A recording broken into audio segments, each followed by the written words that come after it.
Welcome to another episode of the Doctors Building Wealth podcast. Today, Kenji and I are going to be sharing 5 mistakes we see new real estate investors make and how you can avoid them. Right away, let's get started. So, the first mistake that we often see is people trying to do this on their own. And this is actually a mistake that Kenji and I made very early on in our journey when we read a couple books and we said, oh, okay, we're real estate investors. Let's do this on our own. And unfortunately, we made a lot of mistakes because of it. We had read some books, and of course, Kenji had some experience going back to 2001 investing in real estate, but there were a lot of holes in our knowledge. And one of them, just to give you an example, is we spent about 4 months working with a agent who was just a primary home buying agent, residential agent, who really didn't understand investing in real estate. And as a result, that slowed us down for a long, long time.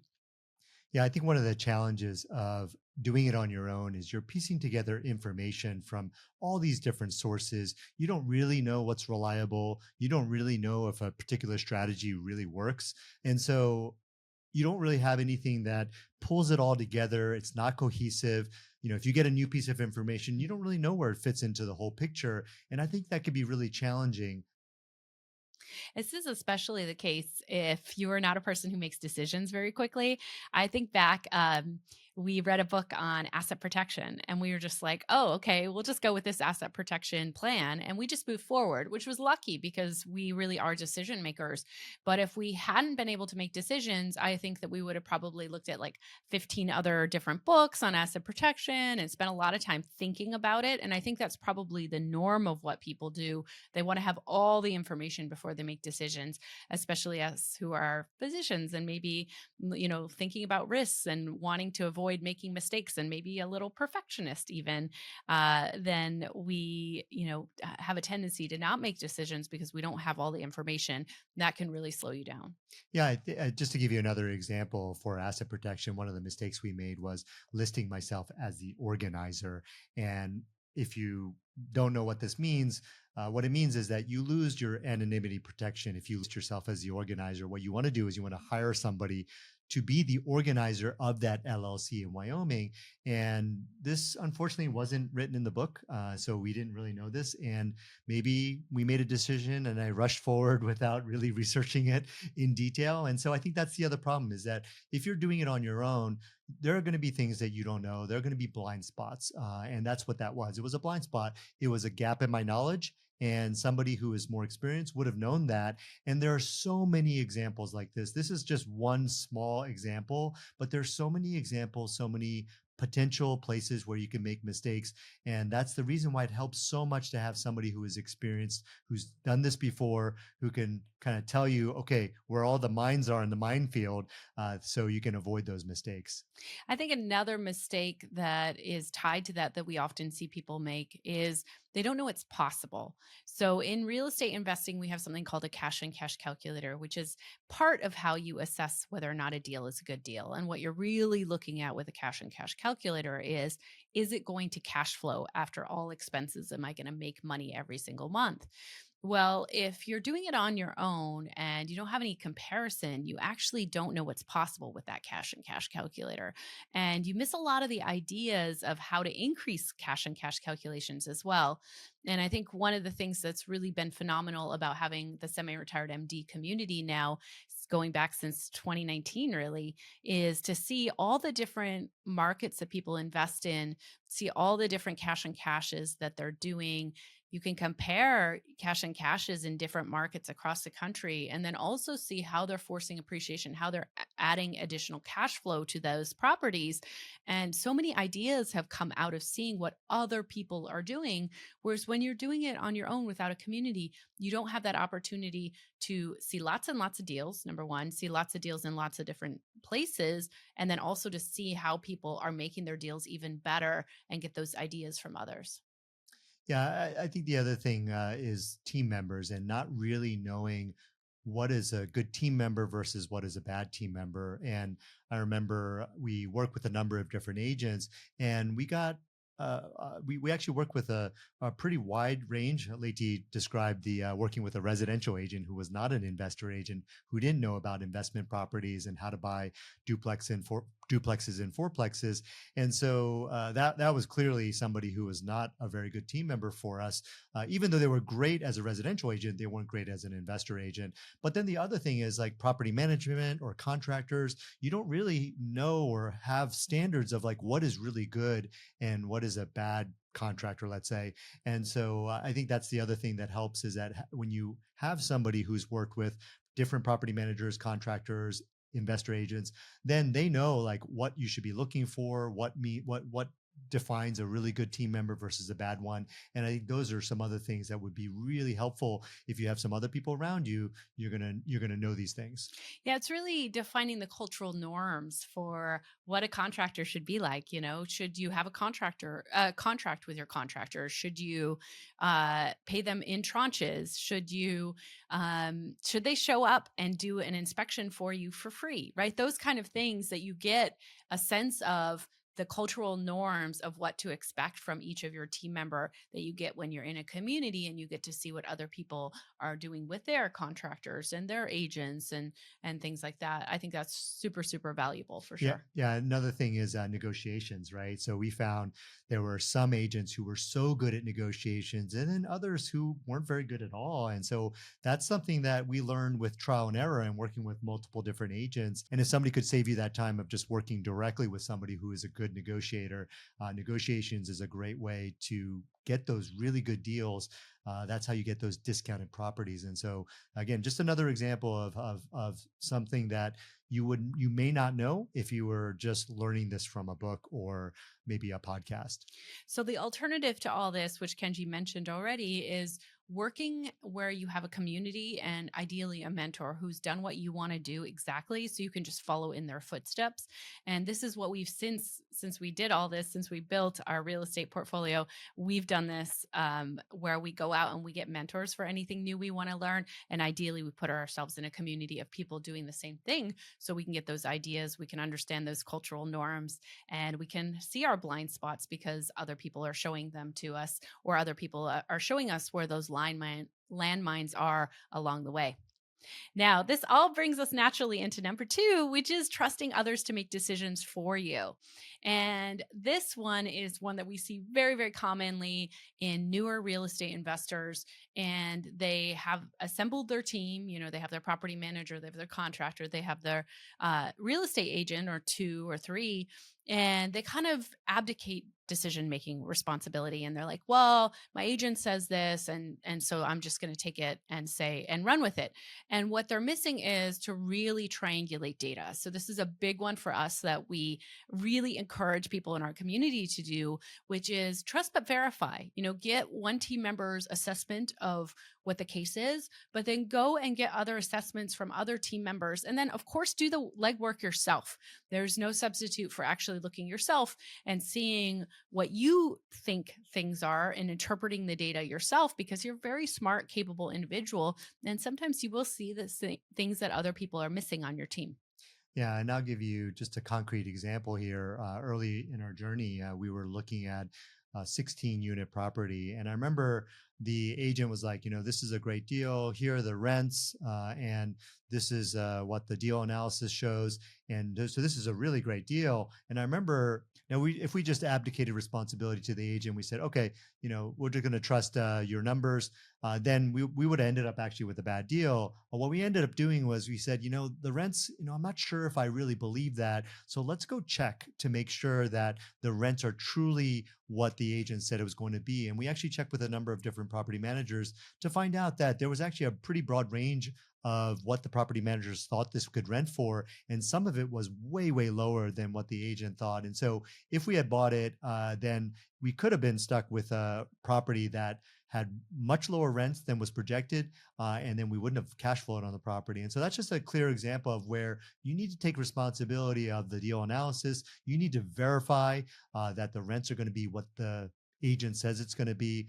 And then I think, the other thing that we often talk about is you really need to lead the whole process, right? You need to take responsibility. So let's say that, the negotiation process, you need to take control of that negotiation process, and bring ideas to your agent and say, hey, I think we should negotiate on these points. I really need this price to be much lower for the deal to work, and not just kind of let the agent kind of run the show. Yeah, this is really an identity shift that you take up front, which is like, hey, I'm the leader of this whole process. This is actually my money, and I am going to be the best steward of my money. So let me make sure that I'm thinking through every step along the way, and that I'm making sure that I have the team members I need and the opinions I need to really make the best decisions. And when Kenji was talking about that 16 unit, the nail in the coffin was when we went and we looked at listings that were active online, and we looked at other people's finishes, and we looked at what they were pricing for, and we looked at how long the apartments were available for rent. And what we could see was apartments available for rent that were less than what our agent was telling us we could get, and they had been there for, several months available to rent. And that told us, there's a problem here. And it's more likely that those property managers who are saying, no, you really can't get that much, are probably more likely accurate than the agent and the property manager who was telling us, no, no, no, you can get this high amount. So ultimately, we as investors, we had to lead the process, and we had to make the ultimate decision. And so it's very, very easy in any business, okay, not just even real estate, in any business, to think, hey, I'm going to hire these people. They're going to come save me. They have a lot more experience and expertise than me. I'll just abdicate my decision making. That never works out well. I can tell you, having made that decision over, or that mistake over and over again in semi-retired MD, thinking, oh, I'm going to hire a marketing expert. They're going to come save me. Ultimately, actually, you understand the situation. You have additional context that oftentimes they don't have, whether it's a real estate business or another business. And ultimately, you have to continue to drive the show. There's a reason you got to where you are right now. So continue to drive that show, and you're going to continue to grow and continue to do well. Yeah, another two areas where you really need to take responsibility. And I remember abdicating responsibility in these two areas. And it wasn't until I took control that things actually started moving in the right direction. And this is working with a lawyer and working with your CPA. These are two areas where you can really take control, and it's very easy to just abdicate responsibility and say, "Oh, well, they're the experts." But at the end of the day, as Lacey said, you have all the context, right? And there are so many details that that the CPA or the lawyer just may not know, right? Of course, they may have access to the information, but they may not have dug into the information as deeply as you understand it. And that's the reason why it's so important for you to take control in those two areas, especially if you're ever in a situation where you're working with a lawyer, and when you're doing your taxes, you want to definitely take control of that process. Yeah. And so that's the alternative, right? The problem that people make, or the mistake that make people make, is trusting others to make decisions for you. The alternative that you can do is actually making the decisions yourself, gathering all the information, triangulating all the data, and saying, okay, I want to move forward with this decision because I'm ultimately the driver on this bus. Okay, number 3 is limiting what you think is possible to what you think is realistic. And this is a really common thing that a lot of us do, is we look at the field of, what other people have done, and we say, okay, that's the realistic potential for what I can do. And the problem is that it actually limits your capability and limits your potential. I remember, and this is not a real estate example, but we'll give you some real estate examples. But I remember, I've done a lot of business masterminds, and I did a business mastermind with this man who had lots of different businesses, and one of them was car washes. And he was really thoughtful about his car washes, and his car washes produced so much more dollars per car wash than any other business. And I remember one of the other people in my mastermind saying to him, so how do you compare yourself? Like if you look at what average people are doing, like they're so far lower than you. Like, how do you know what the standard's supposed to be? And he's like, well, I compare myself to what's possible for me. And so I continue to set the standard higher and look for ways to be able to get there. And what most of us think is, like, we think we're going to be average. Like, why would you think that? Okay.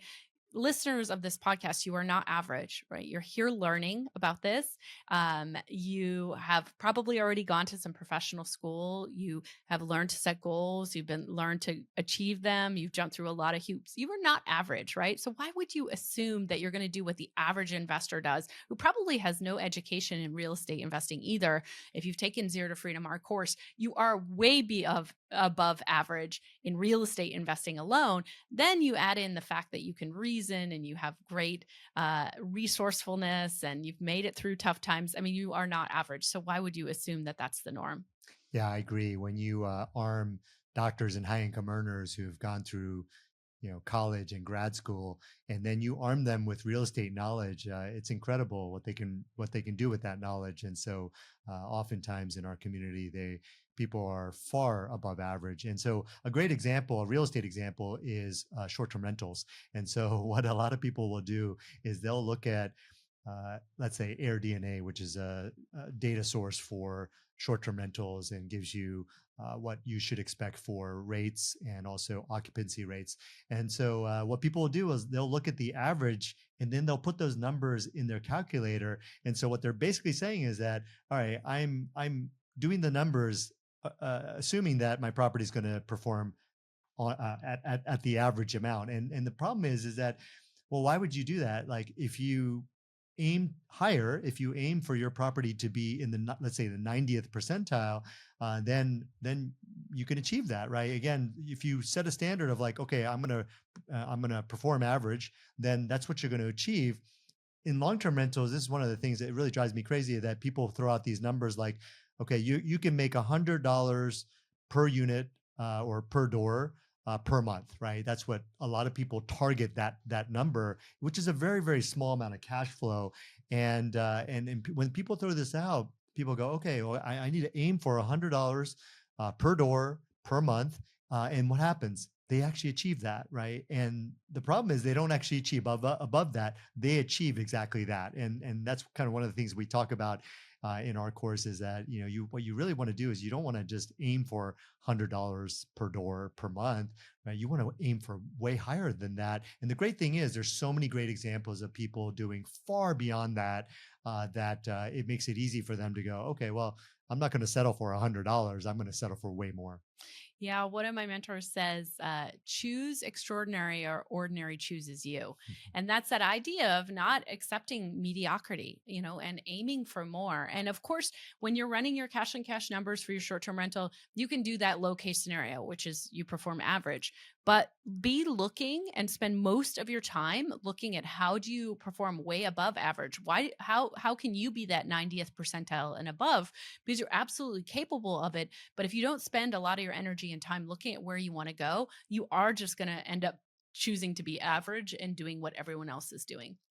This is purely a limiting belief that a lot of people have, which is, hey, the average is going to be what's realistic for me, and that's where I'm going to stay. And we would encourage you, not only with real estate, but with everything, like look to be extraordinary, look to not be mediocre, look to aim for more.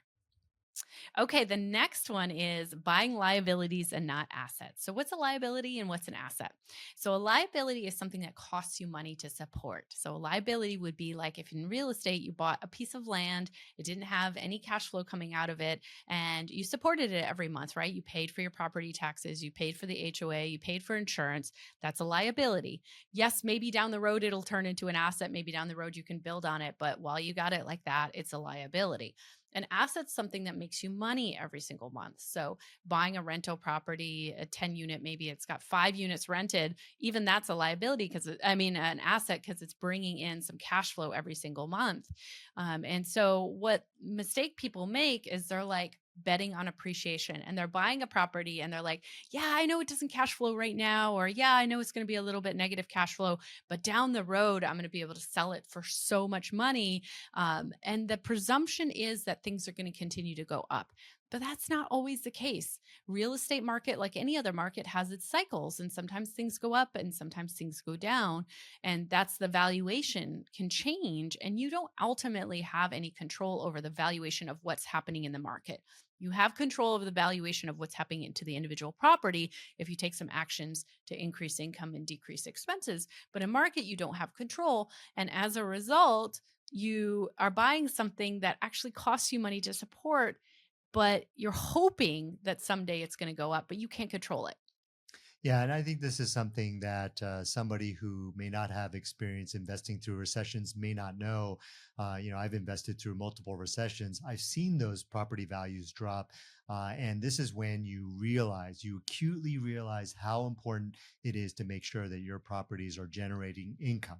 You got to make sure that those properties are cash flowing, because if the property values drop, as long as it's cash flowing, as long as it's producing income, you can hold on to the property. And again, it's an asset, not a liability. And so I have personal experience with this. So I know what it feels like to have a bunch of liabilities during a recession. And again, if you don't have that experience, you may not realize the importance of it and how critical this is, because that recession could last multiple years. And again, you don't want to hold on to a liability for multiple years.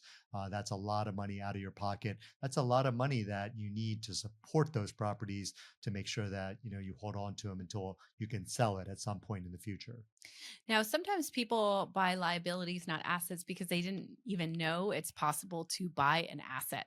And that's because, going back to number one, they didn't have the community around them to see what was possible with buying property, and that they could actually buy property that was cash flowing. And they just assume, well, every property in this area doesn't cash flow. And we have that happen, have people say that all the time in our community in California. They'll say, well, you can't make cash flow in California. And that's just actually plain false. And we can tell you that because we've seen so many community members, even with long term rentals, make cash flow in California. But the presumption is it's not possible. They have no examples of it. And so they think that buying a liability is the norm. And that's the kind of decision that they then make. And so this is really a plug again for having community, because that's going to keep you honest and keep you seeing what's possible, so that you don't buy those liabilities, but you instead set a higher standard and say, hey, I'm going to buy assets. I'm going to buy things that are going to cash flow, because ultimately that cash flow, it's what's going to set you free. It's what's going to allow you to depend less on working and trading time for money and having income come in from your day job when you have that real estate money coming in, that asset. Okay, and that brings us to a last one, which is not understanding or appreciating the value of relationships. So, what Kenji and I found through our journey is that ultimately relationships are what end up helping you the most, helping you in business. Of course, adding the value to your life, but when you have deep relationships with your team members in real estate investing, with other investors, with maybe partners, right? If you have real estate partners who are buying a building together. And again, team members are really, Hmm. really important part of this. Absolutely. Because they're going to be the people who help you get the deals and help you secure your property in terms of like insurance, for example. When you have those types of deep relationships, those people want to help you. That's actually going to be a cornerstone to your success, much more than even having all the strategies and knowledge inside yourself. Yeah, I'd say it's relationships across the board. It's not just any. You might think, okay, my agent is going to be the most important relationship, but sometimes property managers, contractors, they can be extremely valuable. They can help you. Let's say you have a major issue with your property, a renovation issue or repair issue. That's when your contractor could just save you. I remember one time. Our had an issue flooding under one of our properties on a Friday afternoon, and I called the contractor, and I remember him saying, like, anybody else, like, I'm going on Monday. And he said, for you, I'm there Friday night, right? And so that's an example of how that relationship, and it's actually a really good relationship, just completely saved us, right? And so I think it's really across the board. You never know, right, who is going to be a huge help for you, maybe bring you a great deal. And as AT said, it's not just your team members, but it can also be other investors as well. Oh, we have this mastermind called EB Pro. And I think back to one of the sessions we had last year. And one of the members said, what I have learned is I always say yes to meeting people and to forming deep relationships. And that's absolutely the case. I spend actually a lot of my time every single week just connecting with people, having meetings, getting to make new relationships, even getting sometimes I don't have clarity on what I want to get out of that meeting, but maybe I'm just going to go and add some value to them. And who knows down the road what's going to happen and what's going to grow out of that. And so I think that sense of like whenever somebody wants to form a deep relationship or wants to connect and get to talk about real estate or whatever it is, to say yes, to have a tendency to say yes is really going to work out well long term for you because you never know what's going to happen down the road. And relationships are absolutely the most important thing to growing any business. And then also to happiness in your own life. Yeah, and something that I think a lot of people miss is they might say, "Oh, I know this about relationships," and that's great. But where I think people miss the point is actually how you spend your time, right? So you have limited time, and the question is, are you going to focus on something that is, let's say, asset protection and setting up your own LLCs? And I mentioned that because this is something that I focused on initially, or do I spend that time building those relationships? And that's the key point here is that how do you spend your limited time?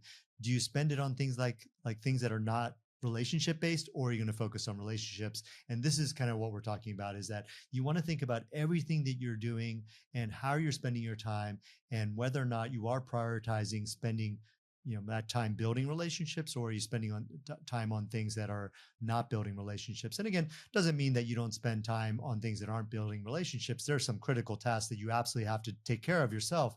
But again, you want to focus on relationships as much as you can because that will really be, I think, the key to and the difference for a lot of people. And this is a lesson that new investors don't realize usually until several years into their journey. Okay, so that is 5 mistakes new real estate investors make and how you can avoid them. If you enjoyed this podcast, make sure to subscribe and share it with a friend, and we will see you next time.